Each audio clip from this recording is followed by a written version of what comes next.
I've got actually around the list. You were hosting Aaron Sinclair. What?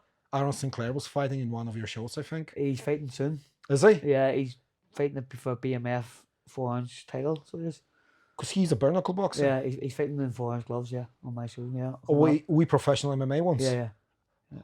I did it too. I've did it twice. I saw it on your in the Instagram. smaller gloves. It's crazy. It's good, but good fun. It's funny to feel the punch from them. Yeah. You feel like a fighter. I don't know. It felt weird because you actually felt like a fighter. You go in, you can grab something. Yeah, you just grab something. And see, before when I went to my boxing fight, sometimes your hands are sweaty. Yeah. But your hands can't get sweaty. So I don't know. I felt like alive or something. That's good. It's a good feeling. Well, maybe you're gonna try MMA though. Yeah, it's a good feeling. I know the good club if you want to. Yeah. Getting old now, 34. You know. 34. Yeah. Pop. In November, I only started boxing when I was 23. Because you start with. So I was reading about you. Yeah. Not gonna lie, I had to do a wee bit of a homework. Yeah. You start with British Lions. British Legion. Yeah, and that was where my first fight was. Yeah, in the British Legion. Yeah. Where? In Antrim, the British Legion. It's not the British Legion anymore. It's now a church. So British Legion is basically a club, like not boxing club, like a. No, British Legion was bar? Was like what can I say, like a place for soldiers and stuff. It was like a place. Because it's one in the arts. My boxing club was around the corner, and it's an ironic thing. It was called Devil's Fight Club. So I trained first in Devil's Fight Club, and I was a Christian in Devil's Fight Club. So it's just a name, isn't it? Yeah. So it was like it was a good way for me to try and bring a light into it, and then I was just able to tell people about God and all what He did in my life and stuff. Because you're also friends with Adam. Adam was one of the speakers in your at the do you know Adam? gym. Me and Adam go way back, a long time ago. Yeah. We know each other well. Yeah. We used to.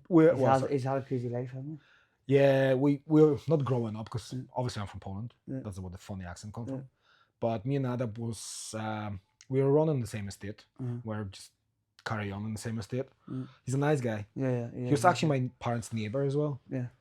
Lovely guy and always helpful. And then I saw his face on one of your posts, like, me, Adam? Yeah. Haven't seen him in a long time. Yeah, he's over in, where's he at now? South Africa or something? He's over doing work now. Like in the mission? Like a soccer team. Like a soccer. I'm saying soccer. Football. Football team. He's doing a football team thing over in, what is it? Now my head's going to go, but it's like Africa or something. He's doing like a wee football camp thing over there, so it's football. He's doing well, so he is. He's doing well, so he's. Sure, it's good for him. Yeah. I saw him at the spa a good few months ago. And we're actually talking about you, saying he's coming to you.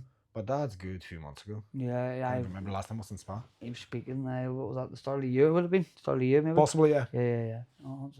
It's a nice bloke. Yeah. No. So you're originally from Antrim. Antrim, yeah. Antrim. And you have your past on you. What? You have your past. Past, yeah. Like, I hear you turning to God and boxing. Yeah. From like. Yeah. Dodgy place. Crazy life, yeah. Drink, drugs, partying. Rock and roll. See the how bad I was on drugs. Like at that time it was really bad, but it is getting bad. It's getting worse now.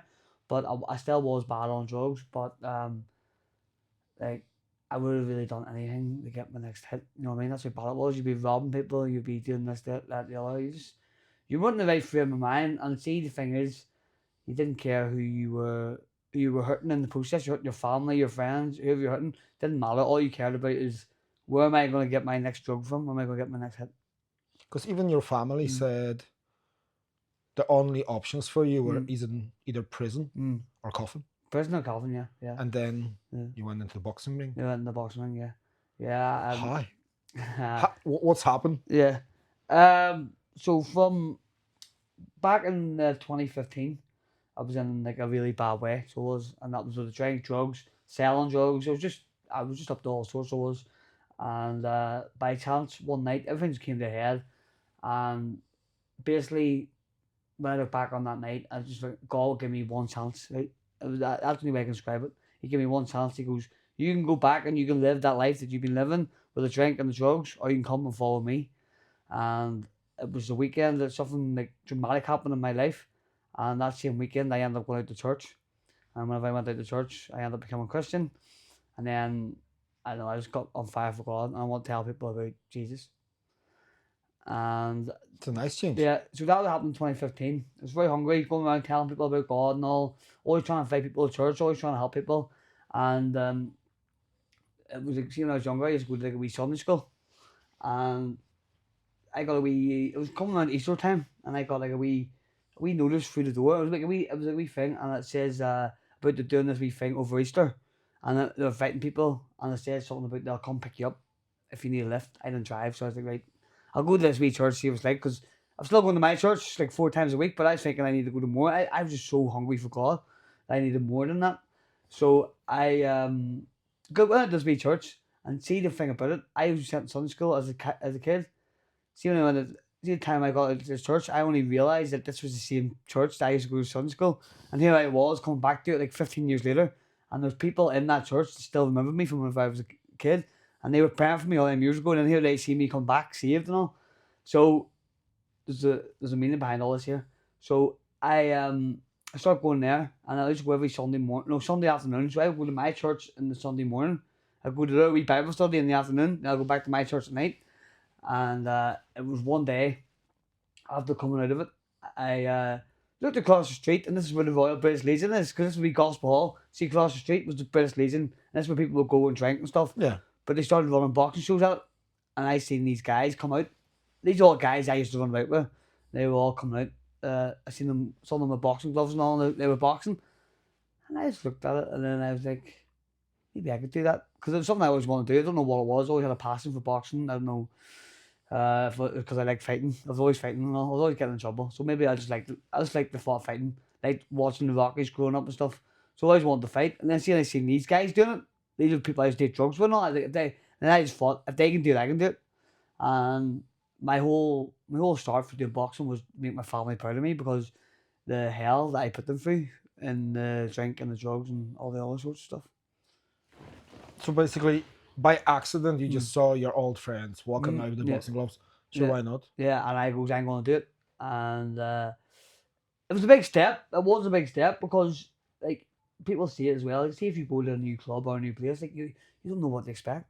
And the only time I went to a box club before was like It was Devils. it was Dallas Fight Club. Before that, I went to another one, but it was only for a few months. Then I went the way back into the world and just doing all sorts. And when I went down to the church, it was a big deal for me, because like you're going down, like I see now I'm more outspoken, but see then I was a bit more like introvert. I Close by. wouldn't really be open. I would only be open whenever I was taking drink and drugs. Basically, that was my way of interacting with people. So me going down to this big boxing club was the big thing, especially because people knew the life that I come from. And I even remember the coach at the time. It was like Steve McComb. You know him from MMA background. Steve McComb from Melbourne. He was my first ever coach anyway. You look him up, when I see him. But I think he was even like, I'll go give him a chance, you know what I mean? But probably even him at that time was like, he's probably just coming in, but it'd be a waste of time, you know what I mean? But that was my why. My why was to prove everyone wrong that I could do it.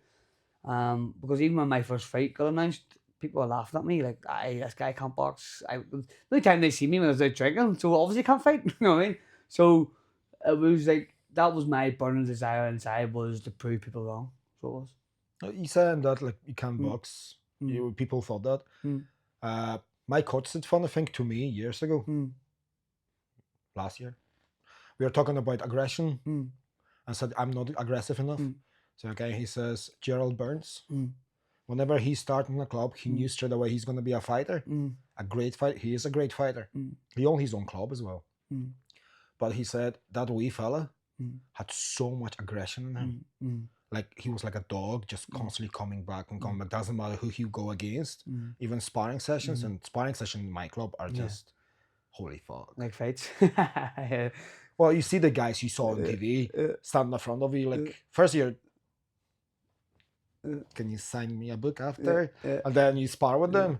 But like he said, Gerald was just right and no prisoners taken, just went for it. And I can see where he come from. Like, he can't fight for shit. He can't fight for shit. Why? He was only drinking. Yeah. But it's the fight in you. Yeah. Well, you show that and you prove yeah. that so many times now. Yeah, that's it. Like, 'cause, like, I remember hearing that at the very start of my boxing was, you always need a why.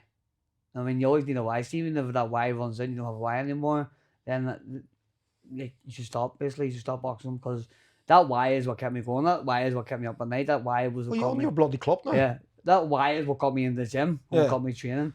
Like, I trained with a load of professional boxers long now. I've been all over with boxing. Like, it's been amazing what God's done in the past 10 years. Like, it's been crazy. It's kind of fascinating. Well, it is fascinating, not kind of. Actually, it is fascinating how we compare violence and God together.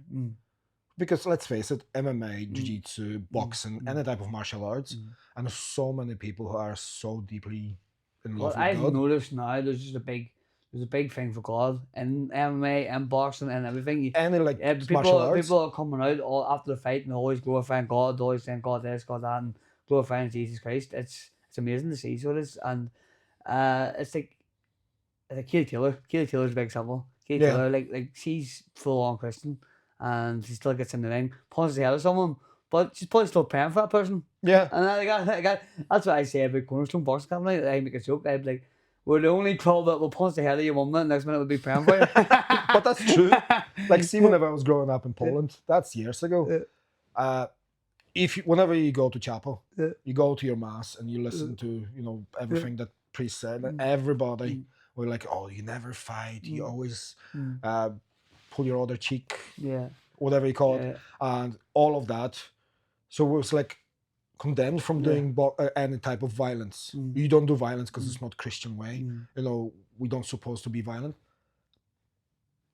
I think opposite. And it doesn't matter, you're Protestant, you're Catholic, you're introvert or whatever, agnostic. Agnostic. That's the ones who don't know what they want. But it doesn't matter what. Like, everybody need a little bit of violence. Yeah. It's a good way to just let the emotions out, but do it in a safe environment as well, where it doesn't get out of hand. You know what I mean? That's what I try to imprint in those heads. Yeah, that's what it says. But see, the way you say it, there people look down on it, the Christians and stuff like that. See, when I started boxing, like my church were like some of the old people in the church and all, like looking at me and like, what are you doing to yourself, getting in that ring and all, punching the head of people and all, like it's not safe, this, that, the other. But I tried to say to them, I said, this is going to be my way of witnessing people. Yeah.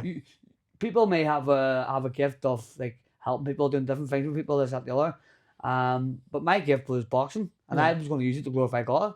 And I used it to the best of my ability. I had opportunities. I'd be able to walk out the Christian songs, Jesus Lives across his t-shirt. I'd be able to witness people going down to the boxing club and fighting people at church. They're getting saved. Flipping, what else? See, when they said that as well. See, whenever I won my first ever belt, because that was one of the things I wanted to do, was win a belt. And when I won a belt, the newspapers, Antrim Guardian, because I'm from Antrim, obviously, but the Antrim Guardian, they put this big writing up on the paper. See, the newspapers usually guy taking drugs, guy assaulting police, guy doing this, guy doing that, Jordan Woods doing this, Jordan Woods doing that. But see, this here time, right, they put it, it was a big spread. It was full on back of the page type stuff. It was crazy. I was nearly cry. I cried when I seen it. It was a big write up, and it was me holding the belt, and it says Jordan Woods, Antrim boxer Jordan Woods has fought his demons, and now God's in his corner. How can you not say that that's not witnessing to people? How can you not say that? That's inspiring. Yeah. I mean, there's Cornerstone Boxing Academy, or there's there, but the cross and the boxing ring. And see what we're doing now, even in East Belfast, where people are getting saved. People are coming to our boxing academy, me and my wife. They're coming to our boxing academy, and what we do is, yes, we want to help them do boxing, but we also want to show them Jesus and show them what Jesus done for us. Because people are coming to do the boxing, they'll end up getting saved. They end up coming to our boxing academy, they're a mess, and their lives completely turned right around. You've got a guy there, Pete O'Connor. People may know him as Pistol Pete. He's doing very well at the minute.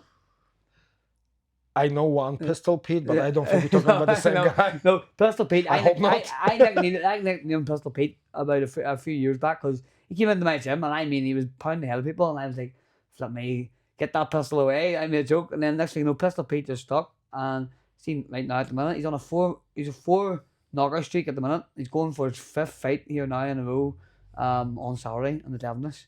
So he's flying. So and this guy was homeless. He's flipping like completely. Boxing is completely transformed and saved his life. Well, I think that's what's positive about any kind of sport. But you have that shitty life. You're waking up. You're thinking about your next fix. Everything is in shambles. But if you find a purpose, that's it. Yeah. If you find that why, 100%. you find your purpose. Yeah. And you on a path of getting to the point you want to be at, which is always going to change. You always want to go farther, a step farther. I win my belt. Okay, I want another belt. Yeah. I have all my belts. I want to open the school. I open the school. Okay, I want to have few champions in. And, keep going. But on that path, everything just seems like filling in the places. Yes, from time to time, things going to fall apart. You're going to get off the wagon maybe. Maybe something happened. But then it's still, okay, I need to be there. So let's put everything together and just keep going. 100%. And it's like, I just think it's very important to have someone in your corner. Like, my wife is my everything. She does everything for me and always there, and she supports it. Nobody supports me on what I do in the boxing. And I nickname her Mrs. Cornerstone because she's always there. All the fights, she's like basically the cup woman of Cornerstone. And just what we're able to do as a family, me, my wife, my son. It's just it's like giving you £1 million. I would be able to do it with people around you. So that support system. Many fighters you have at the moment, like active fighters. I've lost count to be honest, but that's a good question, mate. So it's because see to be fair, we done an exhibition day there on our gym, right? And usually I get like all different clubs in, right? But see, this time I was like, look, we could do it ourselves. So we had about 18. Look at this, right? We had 18 exhibitions, right? All of them were cornerstone fighters. So you're talking there's 36 people straight away. And then there's a load of people that didn't do it. So I'm talking about around 50. Like 50 people that but members. Yeah, 50 people. But then there's all the people that come as well that just do it like for like fitness as well. Yeah. But we've got a lot of fighters, yeah. Like our show's coming up here on the 31st of July. We've got 30 fights on it or 29 fights or something on it. Probably go down to about 25 because there will be pullouts. Probably will go down to about 25. That's what you're aiming for. But on that full card, it's nearly all cornerstone fighters apart from 2 or 3 people. So apart from 2 or 3 fights, all cornerstone fighters. That shows you how many people we have. I'd say we're probably one of the biggest clubs. Like about in the art scene, no, like in the semi-pro, unlicensed boxing scene. I'd say we would be one of the biggest because there's that many people come to us. That's class. Because then you have close by. You have Tullycarnet one. That's where actually my son goes to. The amateur boxing, yeah. So you're a semi-pro now? Yeah, semi-professional. We are in Alio's gym, but in Eastside Boxing Gym. So we use their premises, really. But yeah, it's because we had our own place over in the Ravenhill Road. It didn't work out. And then I was there for 3 years, like I says, and then I was looking for a new place, praying into it. Next thing you know, got in contact with Luke Wilton. He's Alio's son, both of them done well in the boxing, and I just asked him could we use their gym. Like the nights they're not there, so it's working out. It worked out well. So many times a week do you have like a session? So we do Monday, Wednesday, Friday morning and night, and then Saturday afternoon. So at 7 sessions. And in the morning, you said? Yeah, 3 in the morning and 3 at night. So 11 a.m. in the morning. So Monday, Wednesday, Friday, 11 a.m. in the morning, and then Monday and Friday 6 p.m. and then Wednesday 7:30 p.m. 11. That's actually brilliant timing. Yeah. Because most people who need help at this time, they're just down and about looking, 100%. thinking about stuff. 100%. Stuff they shouldn't be doing. Yeah, 100%. No, it's good. Because I remember whenever I was training in a club and all, and I thought the 11 a.m. definitely helped me. I love getting it done in the morning. And people say 11 a.m. is a bit late, but there's people that don't work. People are struggling. They can just come in the gym and all, so it's good. And we still got a good crowd in the morning. It's like the morning class is like a different team to the night classes. I know there's just that many people. It's good, and we are there to help each other. Cornerstone Box Academy. That's why we say unity is strength, because it doesn't matter your background, where you're from, Catholic, Protestant, Muslim, whatever you are, you're all welcome in Cornerstone, and that's what we've always hold tight to. So it's a good thing to have. Yeah. It's a good thing to have people semi-minded doing stuff like that, because it's so important, especially now. Like you have guys rioting like stupid, and let's not talk about that. But you have, you know, in a few weeks there's gonna be a backlash of everything. There's gonna be problems, and plenty of people gonna need help. What's that? Now, so through your career, what will be the fight? Not win, not lose, not the biggest highlight fight, but the one you remember the most. The one I remember the most. It's like the first one in your head. It's like, okay, might be the first fight, might be the one you lost, might be the one you broke your hand, like anything. Yeah. I'll just tell. I'll just yeah. So, yeah. So back in 2023, right? I had this fight, right, and it was an all-out war, right?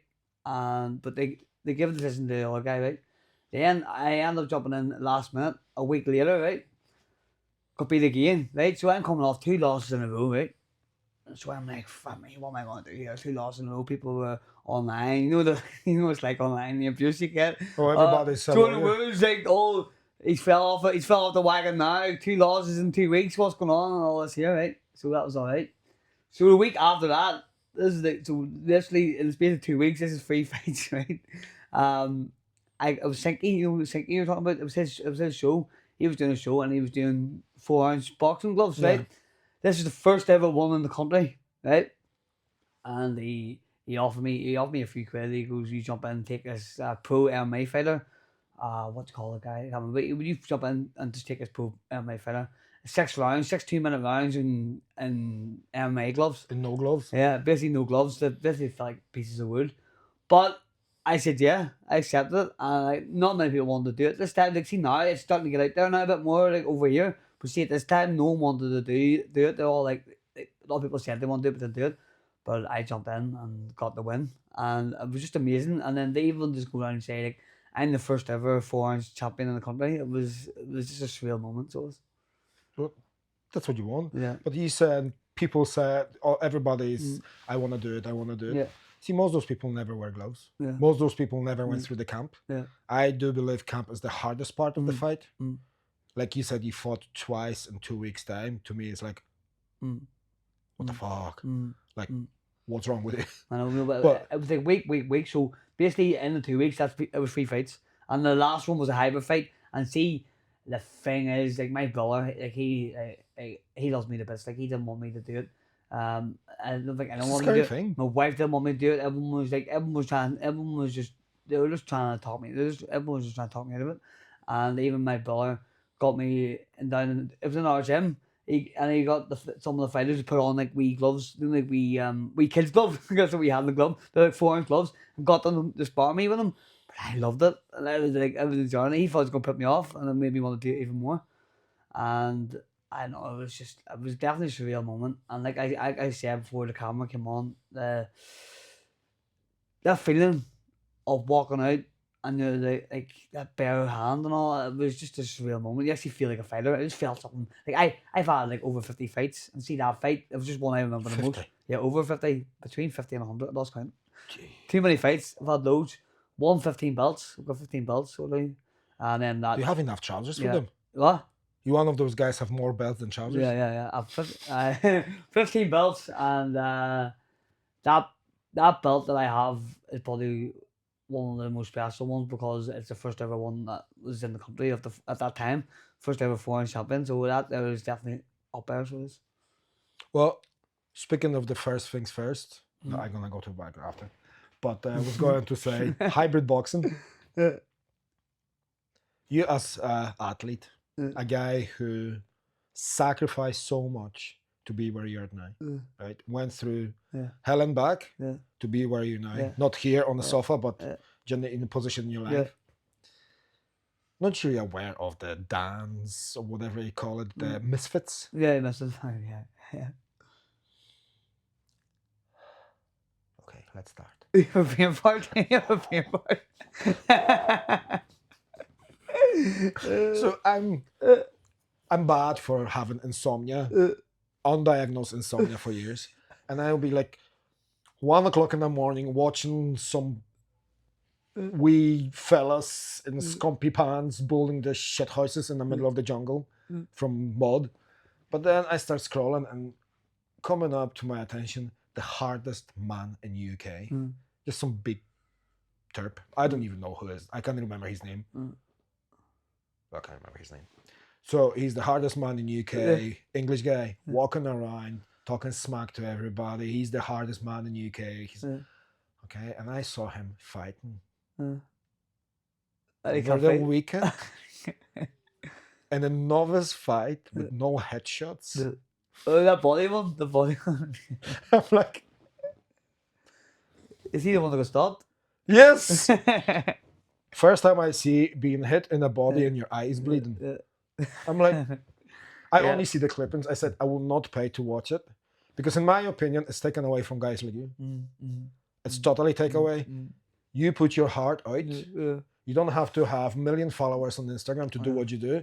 For them, it's just, few more people gonna know about me and I'm gonna get paid. He got paid 50 grand for that farce, right? 50K in his bank for slug it out with some guy and punch each other in the stomach. 3 weeks ago, my coach, after the whole entire sparring session, fucked us up to the point I was not even breathing anymore. Told us to stand on a wall, hands up, and I had a big John who's 6'7", just keep slugging my stomach for 3 minutes straight. And I'm telling you, like, I'm still bruised on the sides. It's 3 weeks now.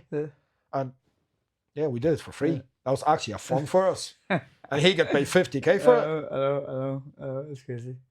It's crazy. But how does it make you feel? Like, morons like, sorry, not morons, because I don't know the guy, but persona who's putting on and acting, getting viewers and getting paid so much money for a farce. I don't know. Like, apart from that fight, like, I kind of respect it in a way that some of these people are putting it all on the line. I know they're getting paid good money, but they're still putting it all on the line, getting the boxing. Forget about the body spar fight, because that one shouldn't even happen. But it's like, it is stepping in people's comfort zone. Like, you're actually going out, but they are making a lot of money for it. And there's people out there that are working. That's the sad thing about it. There's people are working their hard life, 50K? putting money into it, and they're getting nowhere near that money. Well, think this way, not even athletes. I don't. If Misfits is watching, get me a Misfits. Get the Mark money. wants to. Yeah. Mark call out. Luke Dyson. Yeah, Luke Dyson. I'm like, sure, let's air it. And I said, like, I will be more than happy for him. I will actually support Mark. I wouldn't spar him because I tried to get Luke Dyson over for one of my shows for one of the fighters, but trying to get the contact you back was a nightmare. I was going to get him over, pay it all over and all, because obviously the guy over here sells a lot of tickets and all, so it was going to be like a big fight. But he messages, no response. You never message you back? No message back, so we just left it. Because see having something like that on your show, the good thing about it is people will come, for a fact. Like, if you hear Luke Dyson's fighting in Belfast, everyone's gonna be like, I'm gonna go down and watch that. Even if you don't like him, you're gonna want to go down, you're gonna go down and get knocked out, or you might want to see him win. But no matter what, you're gonna want to be there to see it. You're gonna want to witness it. So. But people like that can pick and choose who they want to fight. Yeah. They ain't gonna pick. Like, he was doing like something crazy, like 120 fights. Yeah, he's fought everyone. Like, fair play to him. Like, but he can't box. Like, he can't box. He actually, see some of his fights, he looks like a misfit boxer. Like, but I didn't want to say that because in my head was like, was he fighting in misfits? Yeah. Fair play. Like, the fella loved violence. Yeah. He loved violence. He loved scrapping. But if you go against semi-pro boxer who is same weight and who's fit after camp, he has still no chance. Sure, did you see what you call him? Ricky Hatton's son? What do you call him? Campbell Hatton. Failed the pool. He was a pool boxer. He got beat twice by a guy, and now he's at a misfit show. He walked out in the ring and all. He's doing misfit boxing now.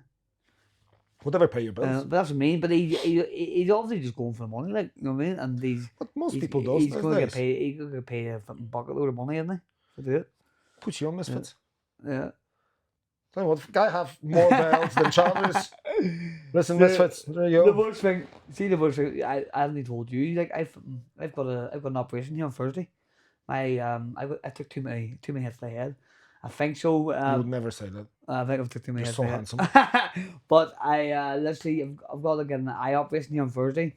But as well, then on Saturday we've got fighters on. And it's my wedding anniversary on Saturday too. So this week's and then I came out to see you.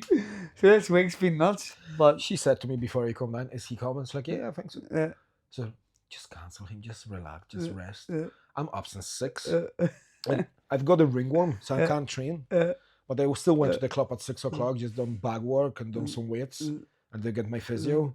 So today I'm absolutely bonkers. Like, but one of the guests here said to me, if you commit to something, fall through. Like, do it. yeah, 100%. He actually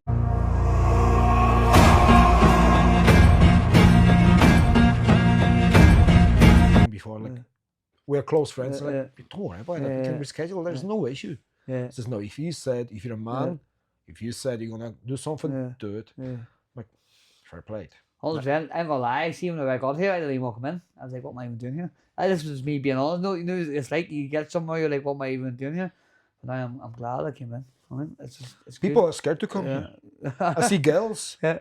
It's so freaky to get girl here. Yeah. I met amazing athletes on this type of podcast we have now, and beforehand, whenever I was traveling to people, I have Hannah actually in my living room because I didn't have a studio. That was just a shit show of a garage.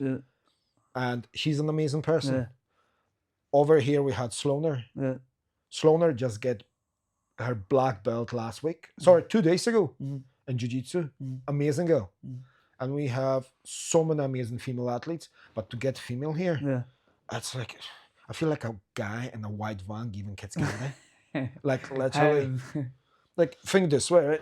I'm texting some random girl I don't know. Oh, do you want to come on my podcast? It's in my garage on my sofa. No. Plus, I'm not big, so I have good amount of followers who watching stuff and learning stuff. And I actually think I told Mark about you whenever he was here, the vegan guy. Oh yeah. I'm planning to get you on, but I need to text him as well. I'll chef. Put a rocket. Maybe we get him and Luke Dyson on your show. Yeah, that would be amazing, wouldn't it? That'd be amazing. I will drop him. Like Mark's confident. Like Mark says he'll knock him out. Like he says easy work, doesn't he? He said I heard him on I heard him on the podcast.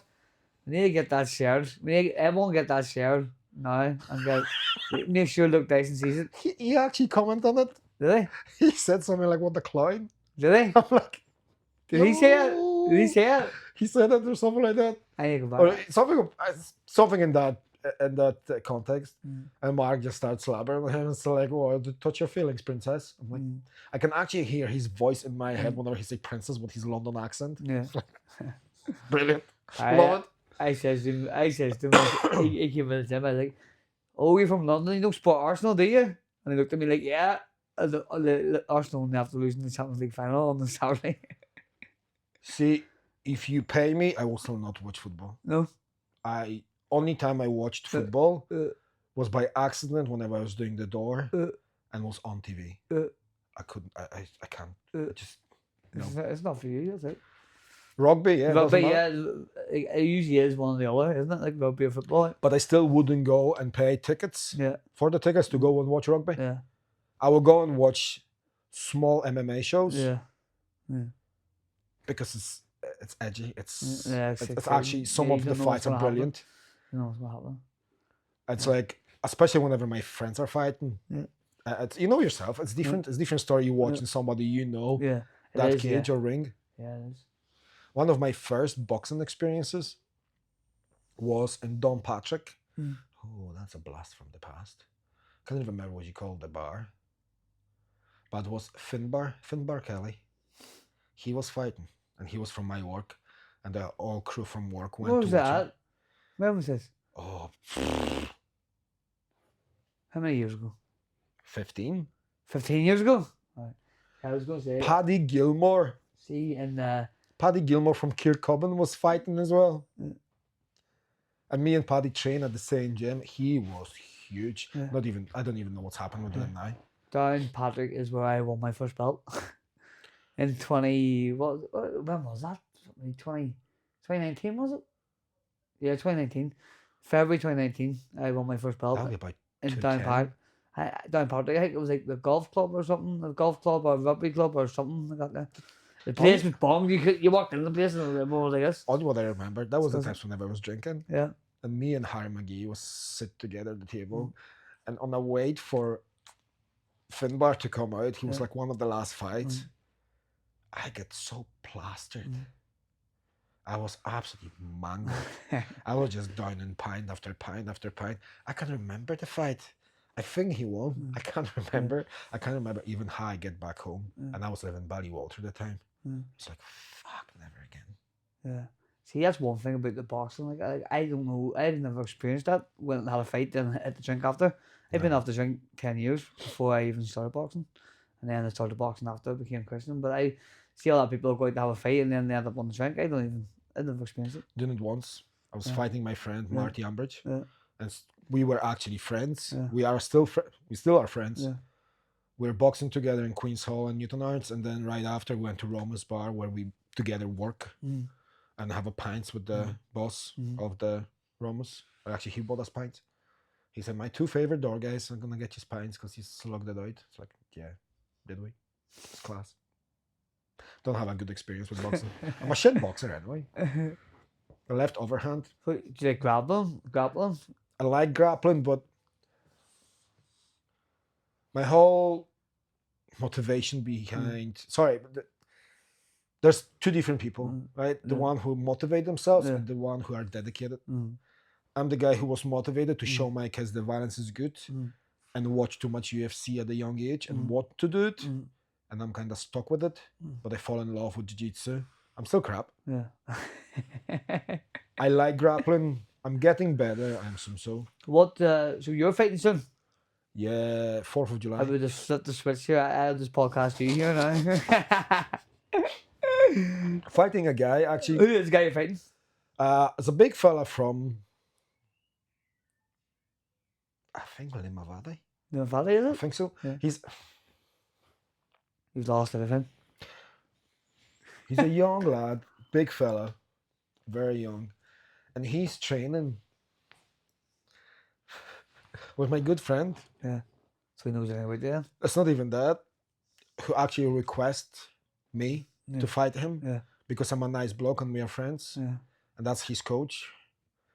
And Andy got me to do the podcast with the athletes at his BJJ retreat at the end of the next 2 months' time. Wow. Because I'm there every year. Yeah. So we are always friendly. I'm friendly with his wife. And I'm like, I don't know how to even... I don't even know how to look in Andy's corners. And I was like, all right, I'm just going to slug it out with your mate there and then fancy get a kebab after or what? But it's going to be a good fight. How many fights have you had? Lost count? One. No. I like 3 or 4 boxing fights. Had 2 MMA fights, 1 novice. Yeah. Which I bust my knee in the first 30 seconds. But the last 2 rounds. And the second round I have to stop it because I couldn't stand anymore anyway. And the guy figured it out and just kept kicking the leg. The second one I lost. That was my first amateur fight. And I think it was like a minute 30 seconds. He took me down and I couldn't do shit. And just eat 37 may punches. be different, like, definitely. There's a lot to think about, you know? You can't just... Like, boxing is hard, obviously. You stand boxing, but... When you get hit in the face. Take you to the ground, like... You get hit in the face and you know you're okay. Yeah. Yeah, you might get shit. You might recover your chin. Yeah. See, in MMA, there's so many things. Yeah. And then if you... Especially for me, the first time I was fighting was not a big show. It was in Club 1 in Lanka. Yeah. So it was a small crowd. No, that's... Lanka, was that when they were in their last gym, the big place? Upstairs? Yeah. I trained. That's where I used to coach out of. I was Belfast Child CIC. So we were like they would do it from them, but then I done it now as well. So I actually ran a show in there as well, a boxing show, in that same building you're talking about. That was my first ever boxing show was in there, and it was in 2022. So I've run my First one ever was my fight. Was it? So it must have been the same. Must have been the same time. It was like summer 2022 or something, and we did that. And then see from that, that's whenever I started to run my shows. And then after that we went to Clayton, and then on to the Le Mans, and then now this next one's in short sports. I always get this one tongue twister. Short sports and recreational club. Say it. Short sports recreational club. Well, you say it better than me. I'm Polish. I'm like my tongue twists when I say it every time. Like I just do shorts club, mate. I just short sports recreation club, same thing. But you've got 50 fights on me, plus I've got 2. Yeah. So it's okay. Yeah. I've yeah. That's it. Yeah. I don't know what I was gonna say. Cut that out. Class. No, I never cut anything out, so all the bloopers are brilliant. So whoever's watching the full episode, it's like, fuck up, Conrad. Is it a full episode? Yeah. I thought it was just cut out. Not me. No, it's a full episode. It's a full episode? So because I have an amazing wife, and I love her truly, and she's my shiny star in the sky, or whatever you want to call her, I'm dumb as it goes. Yeah. I have no idea how to do stuff. She opened for me a Spotify account. Yeah, Spotify account, yeah. Because I didn't know how to do it. And now the full episodes of podcasts are on Spotify and YouTube. Okay. Because if you go on YouTube and you don't want to pay, you can switch your phone off. Yeah. But on Spotify, you can switch it off as lock the screen and can still listen to it. Yeah. You don't have to watch it. Yeah. There's not too many people want to watch me sitting there talking with anybody for like 2 hours. Yeah. You know, it's not boring. But let's face it, attention span of a crayon. Yeah. That was good. Yeah. You know yourself, you start watching a movie, halfway through, like, want a cup of tea? Okay. What's happening in the morning? Oh, we've been scrolling now, okay. And see if you're me, it's even worse. I will play my game. I'm playing Fallout 3 New Vegas now. I love my games once upon a time. And I will check my phone while I'm playing. And then my kids come down, have a chat with them, and they do something with them, like some activity they want to do. Like build a pirate ship. There was a pirate week this week. Or anything else. So I'm like constantly something going on. Same in work. I will have my laptop on, watching something. Or if I'm driving, I will have my phone and talk to somebody while I'm driving, while the music is playing. So is it live? It's not live, is it? No. It's not live. No one's listening to us now, no. I want to. I would really like to. But you need somebody else sitting there. Yeah. And answering questions. Because unfortunately, people are stupid enough to go on live and actually ask people questions. I wouldn't know even what to say. Yeah, 100%. No, I get you, yeah. And imagine you start talking about some deep, dark secret. And somebody say like, how many eggs do you eat a week? Like, two of my closest friends, which I call my brothers, Andre and Andrew. They're both the same name. One is Polish, one is from over here. So two of my brothers, they are... One finished movie school in Liverpool. He creates whole entire Iron World, the whole intro, the breaks. He helped me record proper podcasts with like his setup. He showed me how to turn the lights on, how to put the lights, how to place everything, where to place the mics and stuff. Because I don't know. He can get the following. He can get people watching his stuff, and his stuff is hilarious. Like you watching it, like you actually want to watch it. But you need to understand his humor as well. And then on the other hand, you've got Andre, who just posting stuff about steroids. And Jim. And he got gazillions of people messaging him, commenting on his stuff. Just tons and tons and tons and tons. Just about his workouts. but he make it funny. But it's more of what to do get big, take train. Oh, I want to lose weight, take train. Everything takes time. Yeah, something like that. Yeah. There is more to it. Yeah. No, aside train and steroids, obviously you don't take steroids because No. you're a very achieved athlete. How we went to the fucking steroids? Where were we with what we were talking about before we went steroids? I don't know where we went. I don't know. We just went off. We were talking about misfits. Then Yeah. we went to Don Patrick. It's every time like Yeah. that. It's just going. Yeah. Don Patrick. He said you had over 50 fights. Yeah. When you planning to retire? If you planning to retire? Yeah. So you have son and wife. So twice. So back in back in 2021, I was on the verge of going pro. So I was, and then I fell through, and then and what's it called? There recently, because I had a fight last year, and then after that there, I was going to stop boxing altogether, and then I'm in the East Side Boxing Club at the minute. So I went to the guy Alio, and I says to him, "Look, mate, I'm 33. I want to become a pro boxer. I just want to give it a crack." And he was like, "Great, that's it. I'll get all sorted for you." So we filled out the application form and stuff. His son, Luke Wilton, he was training me. So filled in the application form, did all what we needed to do.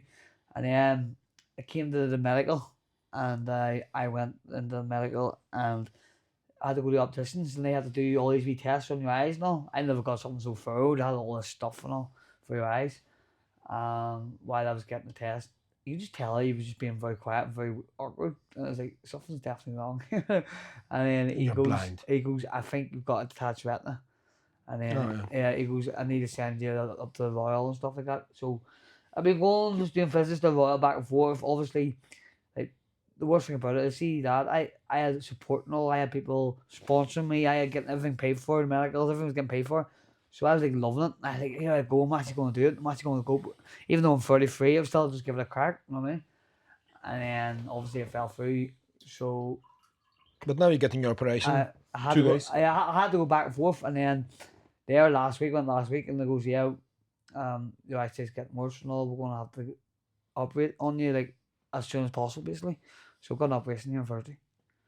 That's gonna fix it. Then you're getting your pro card. Then I don't know. Like boxing might be done. I don't know yet. I just don't know. Everything's just on a standstill. No, you have to be pro boxer. Yeah, everything's at a standstill at the minute. I fight you. No, I'm not. I see the part of me just wanted to do it just to give it a crack, and just go on the road. You know what I mean? To have a few fights, get these opportunities. I just wanted to you could end up on say a Katie Taylor's card coming up. I just end up on that. There's some big experience. Saying you always say even meeting people. Yeah, you always say I fought there. You know what I mean? So it was definitely something I wanted to do, but obviously this operation has put everything on hold. So we'll have to wait and see how the operation goes and stuff. And who knows? I'll maybe box again, but.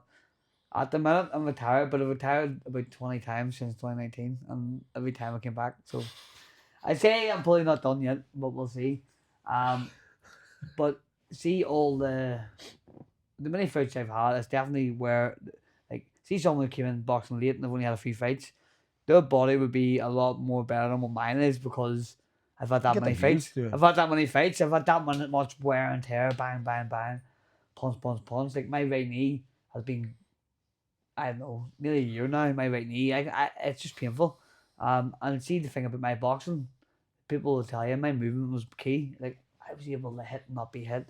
I sit there, keep the hands down, and I'll be able to move and all. See about the movement, and you can't move in your leg anymore. It went out the window. You even see it. You even see it my last two fights. See my last two fights there. Like I lost both of them. And see the thing is, I just went in and just started trying to swing for the hills. That's what I was doing. I wasn't doing like my slick boxing.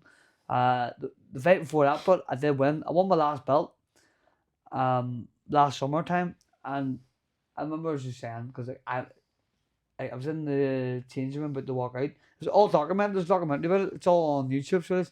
But I was about to walk out to the fight, and I just remember looking up and praying to God, and I was like, God, because I've had that many fights, I've done that many, I've got a boxing club, I've done so well. I was like, look, if you can help me, it's my prayer to God. It was God. If you can help me to win this last fight, as you do, you help me to win this last fight, I promise you, I'll just stop boxing and then I'll just focus on the coaching and stuff like that there. And Then, not sit there like, then I go bullshit. ahead. I went ahead and won, and then I ended up having 2 more fights after it and lost both of them. So I think God was trying to tell me you should have stopped whenever you had, if you should have stopped when you won the belt. He knew straight away. Yeah, I knew straight away I bullshitting. was go again. Because see, if you hear my full testimony, like whenever I go about churches and all, like that's what I says. Like, see, the only time whenever I was younger, that's the only time I prayed to God was when I was in trouble. Like, see, you got arrested or something. I was like, God, promise you, get me out of this one. I'll change my life and I'll follow you. But truth be told, see, as Never soon did. as God got you out of it, you were away again. And that was like with the boxing. Was like, God, promise you help me win this fight. It'll be the last one. It's kind of like an ongoing thing. But It's a good relationship to have. It's Yeah. like with the parents. yeah, but yeah, I was like, please help me win this one. But see, if I never box again, I've done far more than I ever thought I'd ever do in a boxing ring. Yes, it might only be semi-pro level, but I've still like had that many fights and I've won that many belts and I've been all over.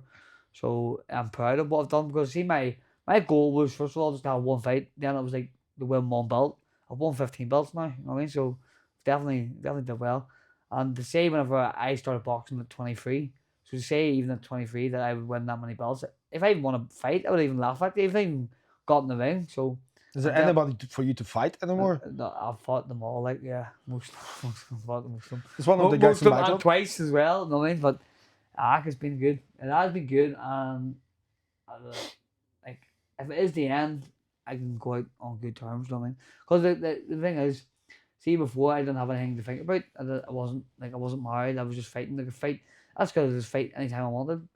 I see when you get married and you have a son and stuff, it's like it changes your whole outlook on life, and you're like they're more important than getting in the ring, because you do. It's like my wife always says, you're chasing that high. You know what I mean, you get that high, you get that win, but see, even when you get that win, it's still never enough. You know Yeah. what I mean, people always search for more. I don't know. I didn't have one.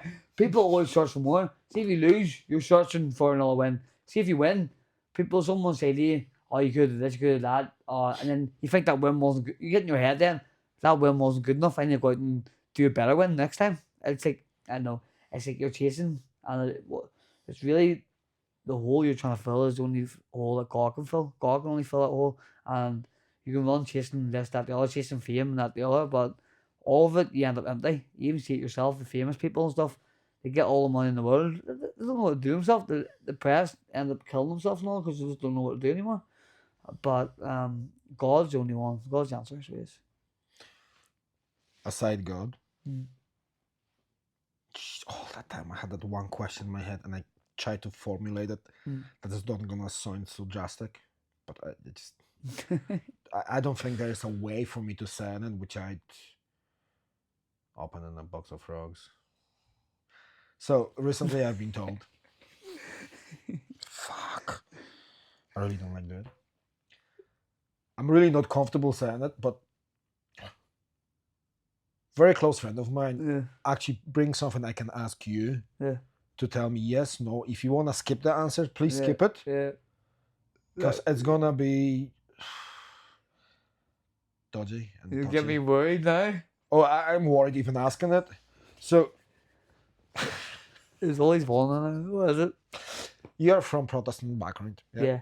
You're Christian. Yeah, well, I would say Protestant. I would just say I would see if someone told me, "Are you Catholic or Protestant?" I would say neither. I would say I'm Christian. I'm a born again follower of Jesus Christ. So, is there? I don't know the insights of the boxing world good enough to know it's true or not. Why I'm procrastinating so much? It's not like me. No.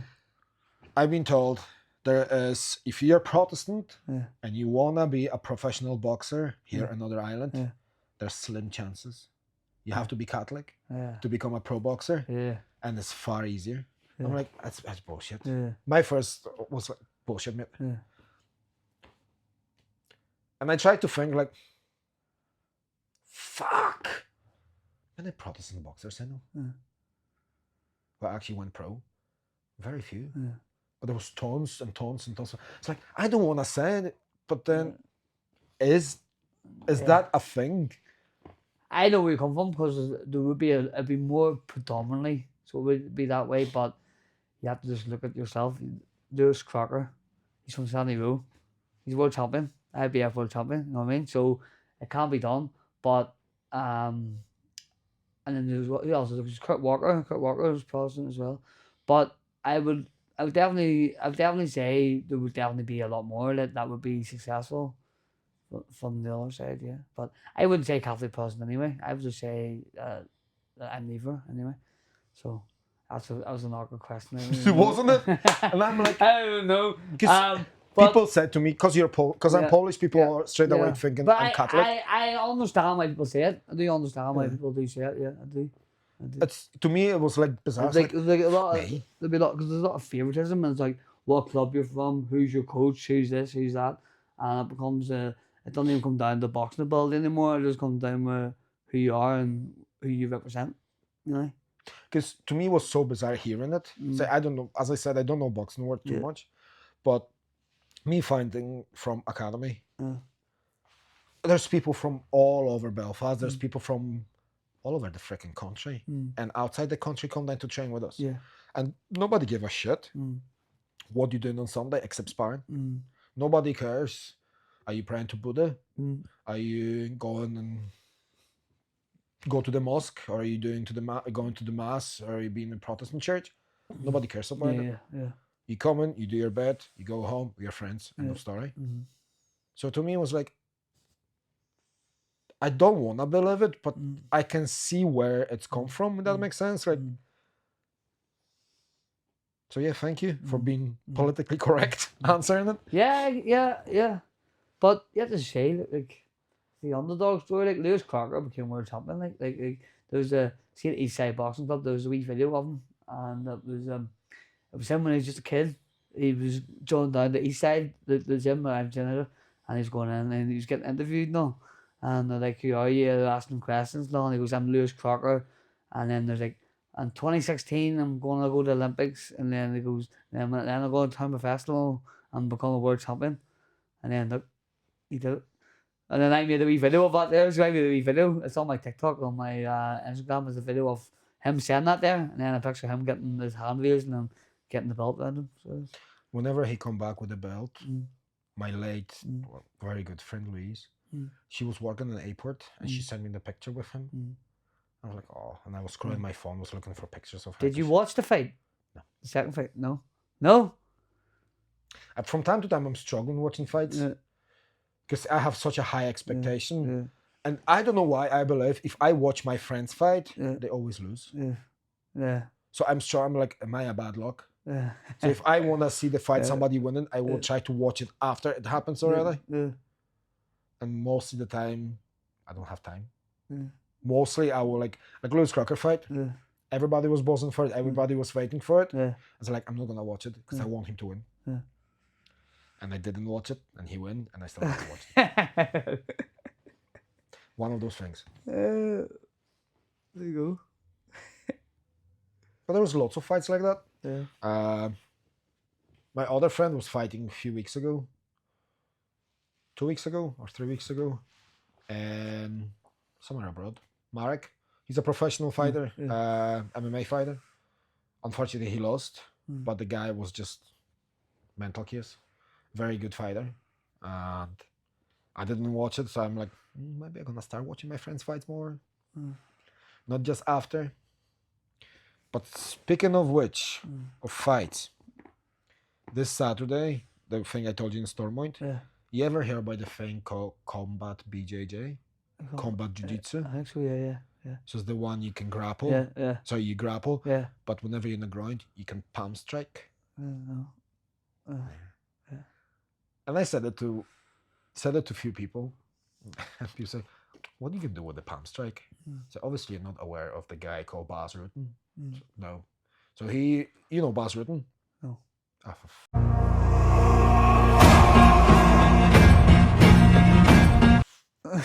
told you, just a legend. You will know him to see him. A legend, MMA legend, Pancrase, animal.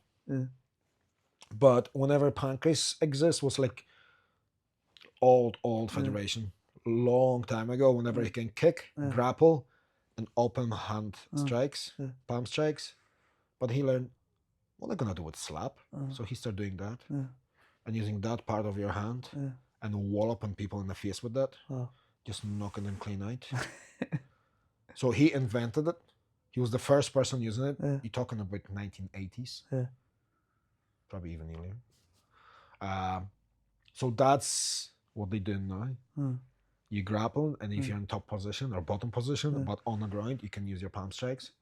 So this Saturday, my dear friend Jordan O'Neill is fighting another friend of mine, Ben. 2 friends Yeah. going at it. And last year, together, we sit on the front of my tent having a barbecue on a BJJ retreat. Yeah. So I'm like, that's going to be a smashing fight because both of them are, they love us crap. And they're brilliant. They're brilliant grapplers. And they're both athletes, like tier A athletes. And they won the win because it's the first ever a title fight for a belt like yourselves. Oh. With hybrid boxing, except they're not gonna wear gloves and just gonna smash the shit out of each other. Very good. I'm actually looking forward to it because I'm gonna have to interview the winner. Right after, I'm actually setting the microphones and everything today. I have to grab the lights and all. Oh, I'm looking forward to it. Oh, sounds good. Definitely. See, whenever your next show is on, give me a shout. I come down and have a chat. 31st of July. I'm gonna be back from my holidays. Oh yeah, a lot of people are away, but I was surprised we got so many fights because it is in July. But there's been a lot of people coming, and there's been a lot of tickets sold, so it's going to be a full night in the Shorts Club. Do you know what Shorts Club is? Short Sports Club. Yeah. And the recreational club. Yeah. No. Do you know? No. Yeah, well, it's in East Belfast anyway. It's not too far from here, actually. Not too far from here. That's apparently that's East Belfast. I didn't know. Well, Here. yeah. Do you know? For years I'm living here, I thought that's Dundonald. Yeah. Till my daughter said to me, like, it's East Belfast. It's like, no. It is. Yeah. It's BT5. Yeah. It's not BT16. So. Yeah. All right. Yeah. Oh, yeah. Yeah. So I didn't know. Yeah, so you find out. So I can say I'm the beast from the East. Beast from the East. Yeah. No, it should be good. There's a lot of good fights on for a show, like, so yeah, if you can get down, that'd be good. Maybe get you down interviewing them if you want. Get down interviewing, never know. See, I love talking to people, yeah. and I'm great in talking shite. Yeah. I loving it. I see meeting and greeting people and have a yarn and speak about experiences from past, what's the future plan, stuff like that. I absolutely love it. Because of that, I met you, and you're so interesting person. Yeah. There's a win-win situation for everybody. 100%. Have you ever did the commentary for boxing? Would you do it? Me? Yeah. I don't think I'd be. I think you'd be good. 90% people can't understand my accent. You just sit and talk away. I'll get you down. Oh, he smashed his face open. I don't think he ever gonna see in that eye again. You're right, mate. Special guest commentary team. If somebody who's there who actually have a clue what they do, 100%, I can sit there talk smack. More than happy so. But yeah, I can be your man. Jesus Christ, look at that. I'm just going to become more famous and more famous. I might have 1,000 followers one day. Yeah, there could be opportunities like that. You never know. I was actually talking about it with a friend of mine. If you don't show your tits, or you're not selling something, you have to be mega interesting to people follow you, or doing something really stupid.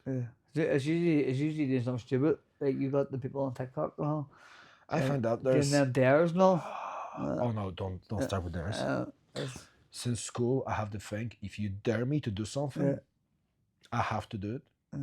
My coach said to me last week, "I dare you to do 6 o'clock classes, 6 o'clock in the morning." I'm like, "Why did you do that?"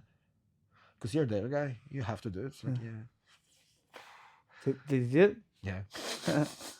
So I was on the second one today, which I actually couldn't train. And I still get up at 5 just to drive all the way down to West, be at the gym, do my runs in the bag, come back home, get changed, and go to my training just to be there.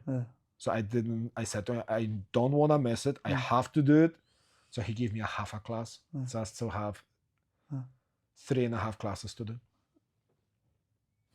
He only give you half a class for the day? Yeah, because I show up. I couldn't grab anybody because of that, but it's dead.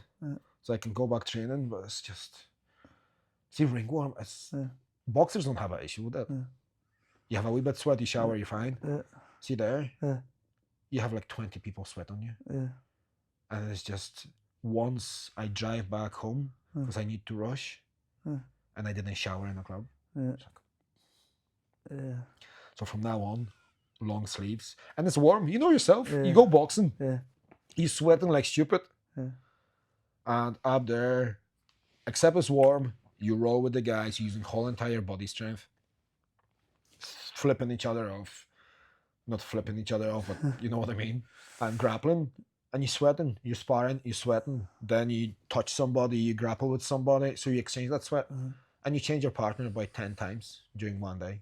During one session, maybe even more. So it's always one person. It's the body hygiene has to be here.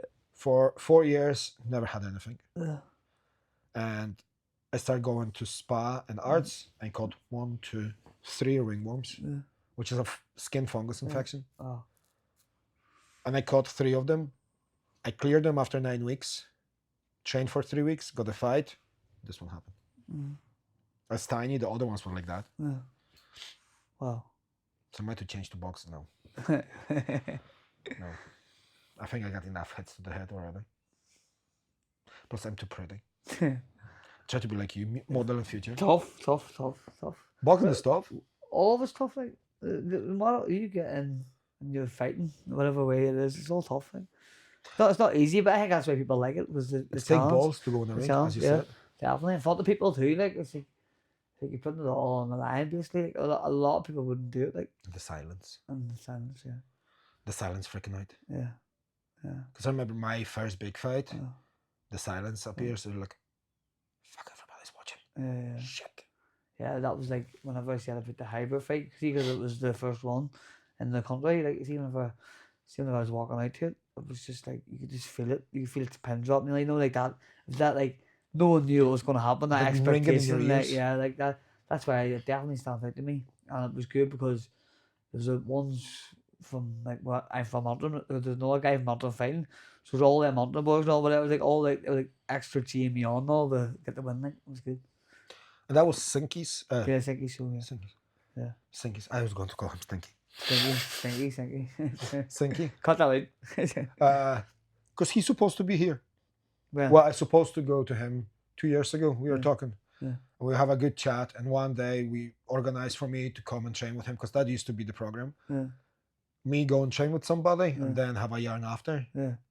So he says, 100% come down and train. And then he went on a bender and was away for the weekend. When he was on a bender, you don't see him for a good while. I saw him once walking past me, and I was actually working in his direction. He was walking down the road, and I saw him. I didn't have a chance to say hi or anything, but I never met the guy. You never met the guy? No. Just messaged him? So we're just talking through Instagram. He's a nice guy. Lots of people I'm messaging, athletes, are very nice, very decent people. Like Ryan, the bare knuckle boxer I had here. Amazing human. Tough as it goes. Like, I don't think there's anybody tougher. Like, just except Royal Marine Commando and bare knuckle boxer. Like, Jesus Christ, the fella is tough as nails. But he lost his last fight. Shit happens, get caught, and it's bare knuckle boxing. There's no forgiveness there. There's no mistakes. Yeah, 100%, definitely. Would you ever consider go bare knuckle? I've thought about it before. Would your wife allow you to do bare knuckle? No. But I'd talk her into it if I really wanted to. But I don't know. It just doesn't really. The hybrid was definitely good. Because that's pushing as well. Yeah. Well, I think hybrid will be similar level, because the small gloves doesn't protect shit, but at least protect your hands. Honestly, see that, I don't know, see the show of Sinkies. I remember putting the gloves on, and I feel like gloves you get off Temu or something. I looked at them and I was like, where's the rest of it? No, I mean, it was surreal, so it was. And then I should have just like left it at that. It should have been like, right, if they won, leave it. I mean, I'm the only champ. I was the first ever champion. Just leave it at that. And then so to set it up that I end up.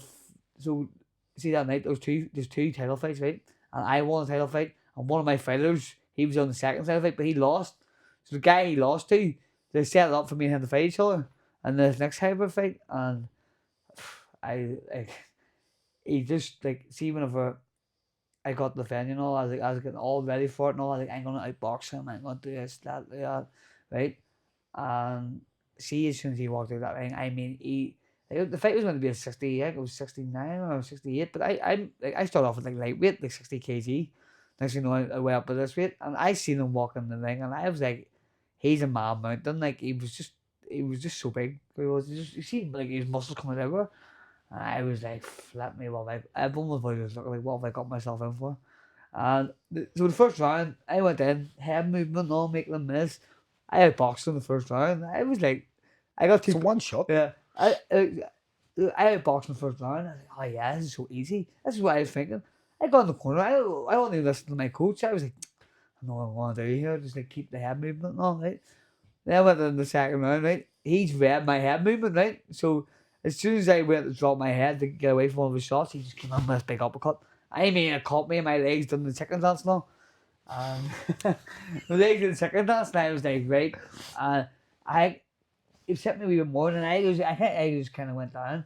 And then I got back up again and went to fight him again. And I just remember it was ringing in my ears because I told my wife, because one of my fighters, all cornerstone fighters, they love the hybrid, but one of my other fighters, he was fighting before and he won the belt.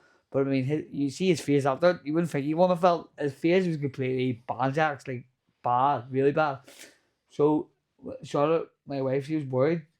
So I just said to her, I said, look, if it gets too much for me, I'll just come out of the fight. I'm not going to continue. Because see me before, I would probably, even if he knocked me down 100 times, I would get back up and kept fighting, right? But see when he knocked me down that first time, right? And then he came to come back at me again, and he just seemed so big. So I just kind of went, nah, that's it. That was me out. But see me before I was married and stuff, and I was fighting, I think he would have had to pull me out of that ring because I would have got up. I would get knocked down that many times and I'd get back up again. I think it comes back to there was a time I remember when I was a kid and there was this kid and I can't really it just came back to me there and he was fighting me in the street, right? His dad and all was there. It was like a big bullying match, right? His dad and all was there and all, right? And he kept beating me up, right? And he kept putting me to the ground, right? And see every time I kept coming back up again. And they're probably like, what did I have to do here? And they kept hitting me again. I went down again, get back up again. So I think it was just always in me. Like you don't have that there. Like you can train, you can get the best coaches, you can do the best thing. But it's that wee burning desire, that wee burning never give up. You need to have that inside you. That is something you can't teach. The wee fight. Yeah. Dog. Yeah, the dog fight. Never give up, never give in. Like, yeah, exactly.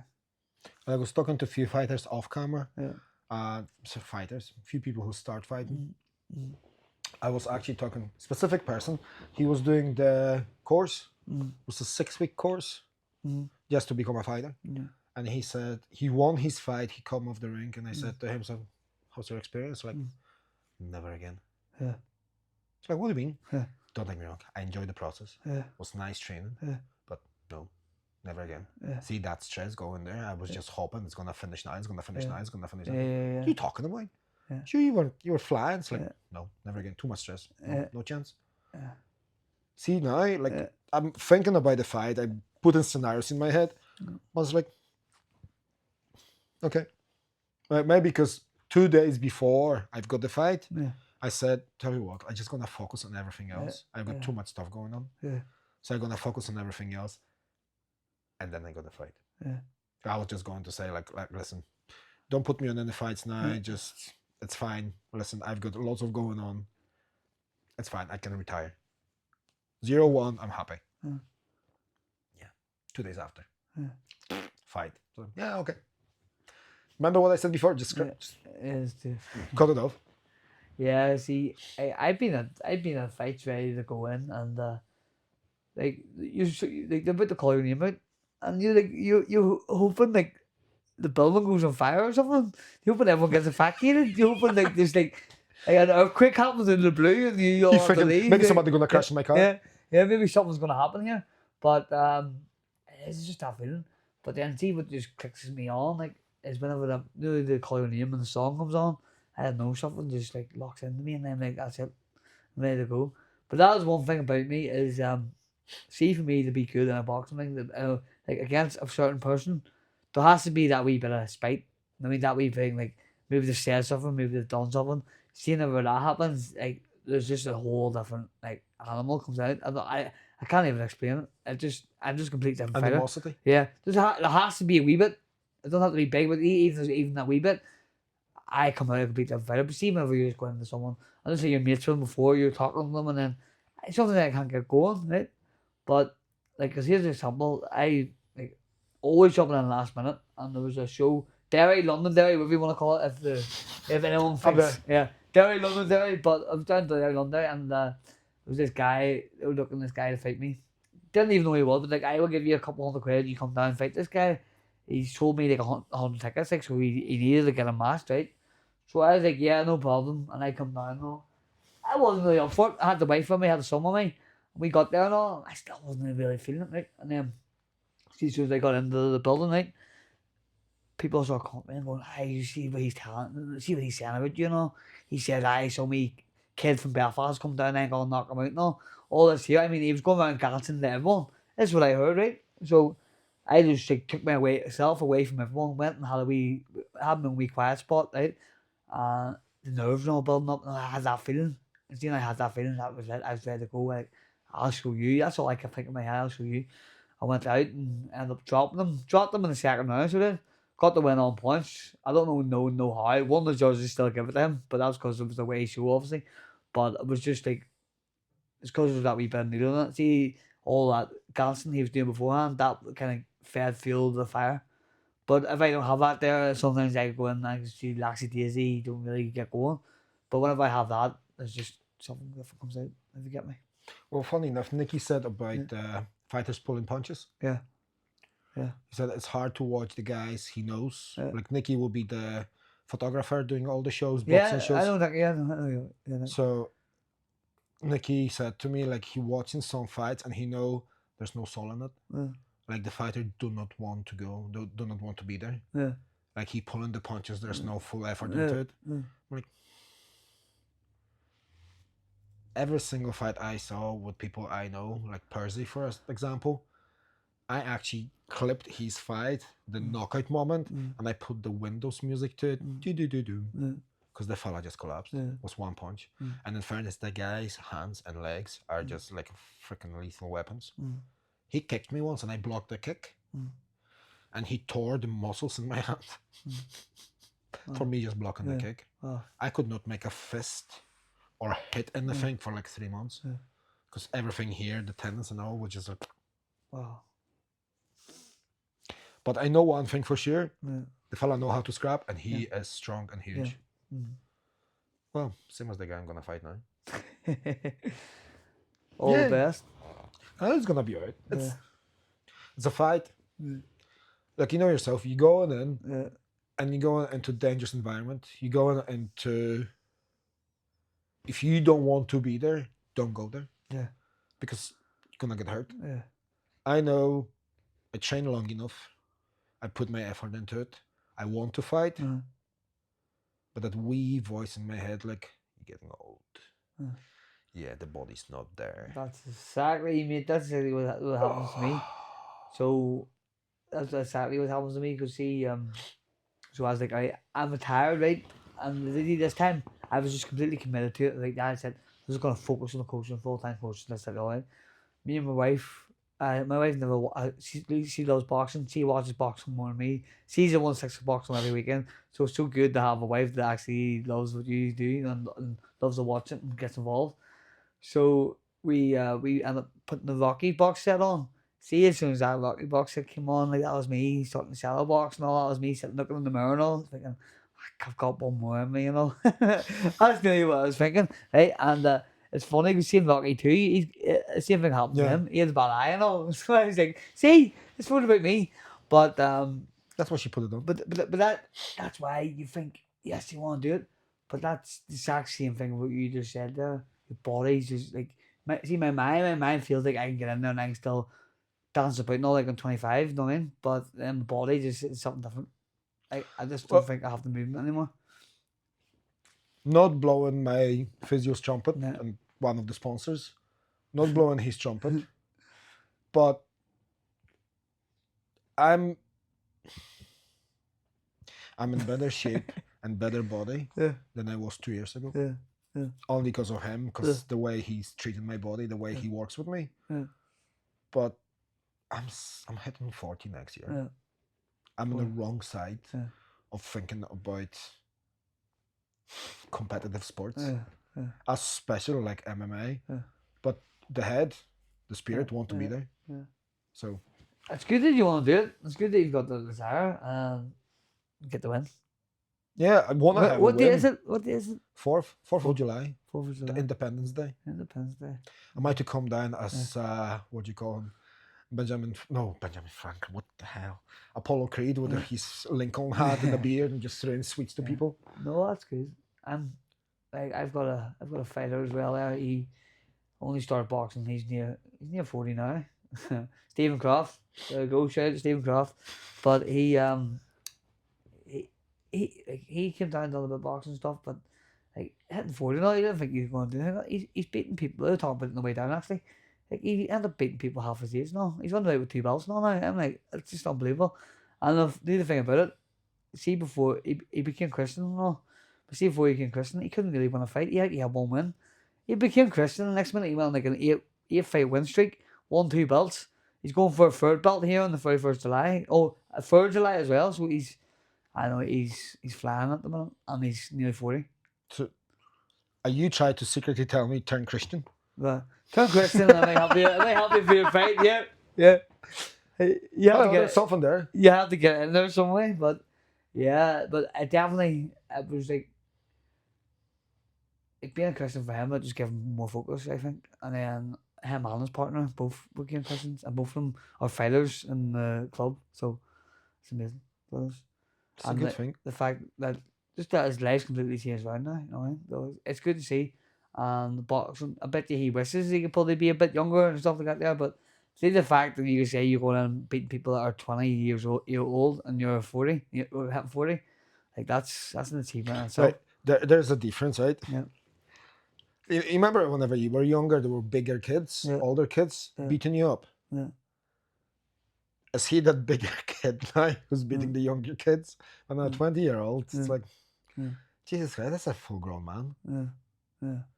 Now, don't take me wrong. If the guy trained before, whenever you're 40, 30, 40, I would say that's your peak of your like muscle mass, your muscle strength, muscle maturity. Yeah.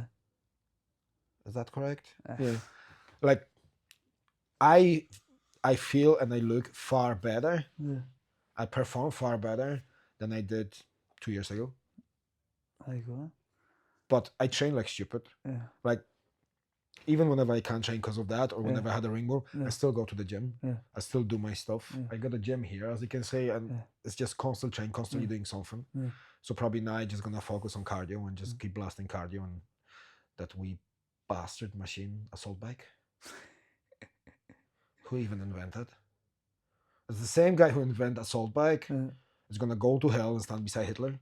It's the same crowd. Just evil man. Bulgarian split squats as well. The guy who invented that should burn in hell. It's just evil. Tough work. Oh, you ever done Bulgarian split squats? Well, no. It's just like, what kind of Japanese torture machine is that? It's horrible, but assault bike is one of the best things you can do for fitness. Boxing training itself. I used to coach boxing in North Down Gym. Yeah. But was coaching boxing, doing boxercise with the football guys. Yeah. The best exercise you can do is boxing, like grappling for me, because building your tank. All the time. Tell you what. You ever hear the board or see the board? I've seen it a wee bit, I think. So board is the magical place where you write whatever you want. Write whatever you want. Anything. Oh, boys. See, whenever it's all gonna be famous. Yeah. And rich. Yeah. I'm gonna say I have your autograph first. Do I say it or do you just write anything? Anything you want, it's gonna be you. Let me guess. No. Let me guess. Let me guess who wrote that. El Shefe. Wise. Let's see. I was going to write in the brackets vegan. No, I don't have anything against vegans. Yeah. But first thing, whenever he told me he's vegan, it's actually on the camera. It's actually recorded. He sat where you sit and he says to me, "Yeah, I'm vegan." It's like, I didn't know you're gay. You said it? I said that to him. Now, one of my good friends was vegan for a long time. He's actually a boxer, Jeff George. No, I know Jeff George, yeah. He's a good guy. He's one of my closest friends. Is he? Yeah. He's the guy who actually, for a long time, I decided not to do any violence because Yeah. I had a past of being a wee bit too violent and was doing doors and just being a wee bit of an asshole. And Jeff introduced me to violence again. There we go. Cornerstone. John 3:16. That's what I had to write, boy. Perfect. They're never too late to start. I have too many of them. What you said about people praying for violence. Yeah. I went to Crosspoint Yeah. with kids 2 years ago, before my last fight. Went to Crosspoint and the pastor walked out with me and shake my hand and says, "Listen, I'm gonna pray for you on your fight day. So good luck." It's like, "Oh, thank you. That was really kind." And guy who's actually manager in my place, he's same, just very Christian approach. Also very nice to be in support. So I might to turn to Jesus in the next 2 weeks, very much so. Well, you use it on the TV for a win? Just trying to get a win? See, I couldn't. Yeah. I will feel like I'm cheating. Yeah.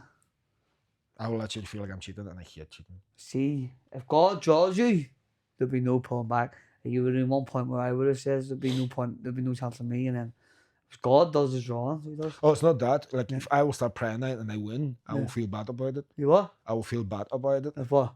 If I start praying now and convert myself and become a massive Christian and I win the fight, I will feel bad after. Why? Because to me, it will be cheating. I'm just wired different. Cheating because you got God on your side. You need to God on your side. If you've God on your side, you can't lose. Even if you lose, you still win. Even if you Say don't. that to my face. See, you win, you lose. Yeah. In my opinion, the experience being there, and people you meet, like the guy who beat the 7 shades of poop out of me last time. I took 37 or 36 unanswered punches to the face. It's a good video. Let me see it. I was lying on the ground. And he had my hand. The other hand was away, and I was like just eating them. Not hard punches, but small gloves. Yeah. Oh, you feel it? So I was feeling enough, and then I went unconscious for a few seconds, probably like a split second. We are good, not good friends, but we're friends now. Yeah. Like we talk, he was actually get married not too long ago, and we started talking away. But sure, after he turned pro, Really? so it was like, oh, fuck you, young fella as well. Yeah. But that's the thing with the heavyweights and light heavyweights, even middleweights. It's just like one punch can change everything. Big lads. Yeah. Big lads with big gloves, small gloves, small gloves, big lads. Small gloves, big lads. Same with feet, big feet, small socks. No. Listen, thank you for Thank you coming, very much. and stay in touch. Yeah. I mean, Thanks for inviting me. It was good. It was good to actually meet you. well, you will see. I'm gonna cut it. Yeah. Well, I'm gonna post all of it anyway. Yeah, I thought that was really good. Just because that's what See I the wee said. clippings you see? Yeah. There's the whole, like every single clipping you see. Yeah. I post all of it. Yeah. So you can like stuck in a car if you're driving somewhere far away and listen to it. Yeah. Because it's so many things we said during the show. Yeah. And so many interesting things. Yeah. Like we didn't went into like cutting weight, dieting and stuff like that. But it's not your first interview. It's not gonna be last. Yeah.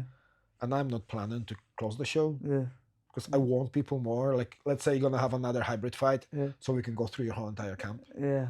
I would love to. Yeah. Right? I would love to do like a day of a fighter. Yeah. Whenever I have actually a cameraman, Yeah. a camera person, for not being sexist here, Yeah. and follow a fighter for a whole entire day, like before the fight. Yeah. because people don't understand. Yeah. You cut weight before. Yeah, I can't wait for nightmare. Nightmare. It's like a slow death process. Yeah. It's literally you feeling like you dying. No. And I didn't have to cut much, but I know the guys who have to cut tons of weight. Yeah. And they doing like that. What was the most I did? I think I did like 8 kg in one day. I don't know how I did it. I don't know how. I don't know Obviously, how. you have lots of muscle. Oh. Yeah. Obviously, you're strong. You have lots of muscle. I know it all came off. I don't know. I was because see what happened was I was coming up to a fight and it was like a few days before. No, the week of the fight, I had a wedding to go to, and I kept saying to myself, right, I'll go to this wedding. I'm not going to eat. I'm just going to. Then when you get to the wedding, it'll never make you feel bad if you're not going to eat at the wedding. Like so, then next thing you know, you're scoffing it down. Yeah, I went back and weighed myself. I was like 8 kg overweight. I had like three days to get down to say it was 63, and I was sitting at 71. I had that amount of time. It was a nightmare. But I got there and won the fight, I think. I think I won the fight. I think I won the fight. I've had that money. I've had that money. Well, So, but see next time whenever you're gonna fight, if you're gonna fight, yeah. if not, we're still gonna be in touch. And I'm Yeah. 120% I'll gonna still let you bring know you. how this operation goes anyway. Cause I got this operation on Thursday, so it all just depends. See if they were able to fix my eye, and then it'd be so good if I could end up going and they said my eye's good to go. Blah blah blah blah blah. Sometimes things happen in your life and it's just like a block at that time, and then it's just for a reason, and then God wee obstacle. God can remove that block, and then you go straight forward. So who knows? It can still happen yet. So we'll see. Or he put it there. Yeah. It put it there. Or God put it there Yeah. for you to take it over and just Yeah. challenge yourself. Yeah. So we'll see. We'll see what happens. See, I'm too tired today. Yeah. I can't even find the words. You're going to do a lot of cutting out that. I know the word obstacle, Yeah. but challenge obstacle like, Yeah. doesn't work. Right, doesn't matter. I'm just. God bless, mate. Thank you. Oh, Thank you very much, mate. And Appreciate thank you for not cancelling.